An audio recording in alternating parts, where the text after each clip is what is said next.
ازيكم عاملين ايه؟ يا رب تكونوا بخير وفي احسن حال. الآية دي ليها مفعول السحر عليا بجد. انا فعلا عمري ما مريت بأزمة او حصلت لي مشكلة وقلت الآية دي وقعدت ارددها كتير جدا الا وكنت بلاقي من عند ربنا هدوء وسكينة وطبطبة وتيسير وحل للمشكلة بسرعة البرق. والآية دي هي إنما أشكو بثي وحزني إلى الله.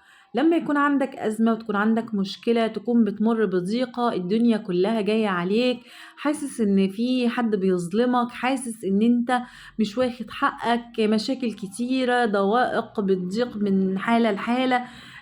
ابدأ إن أنت قول هذه الآية ورددها بيقين، وخلي عندك حسن ظن بالله إن ربنا هيحل لك مشكلتك وهيجعل لك من كل ضيق فرجا ومخرجا. الآية دي اقعد رددها كتير جدا جدا وقت حزنك.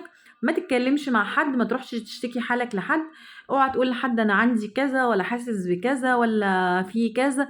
ما تشتكيش حالك لأي بشر، لأن البشر بطبيعتهم يا إما حاجة من الاتنين، يا هيسمعك يا اما هيحقر من المشكله ويقولك كلنا عندنا مشاكل، يا اما في يوم من الايام ممكن ياخد المشكله دي ويقولك مثلا فاكر لما كان عندك كذا.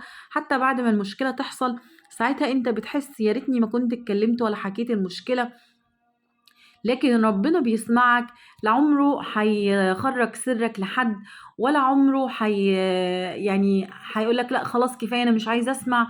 بالعكس، ربنا الوحيد اللي في إيده إن هو يحل لك مشكلتك، هو الوحيد اللي في إيده إنه يطبطب عليك، هو الوحيد اللي في إيده إنه يلاقي لك حل ومخرج من المشكلة اللي انت فيها بسرعة كبيرة جدا. الصورة دي أو الآية دي عايزة أقول لكم إنها يعني بجد رائعة رائعة رائعة، ولو جربتها مش هتبطلها أبدا. كل ما تعدي عليك الدنيا تضيق بيك، افضل قول الآية دي على قد ما تقدر، مش هقولك عدد معين، افضل رددها لحد ما تحس كده بنفسك ان انت خلاص ارتحت، ان في جواك هدوء وسكينة، ان زي ما يكون حد طبطب عليك.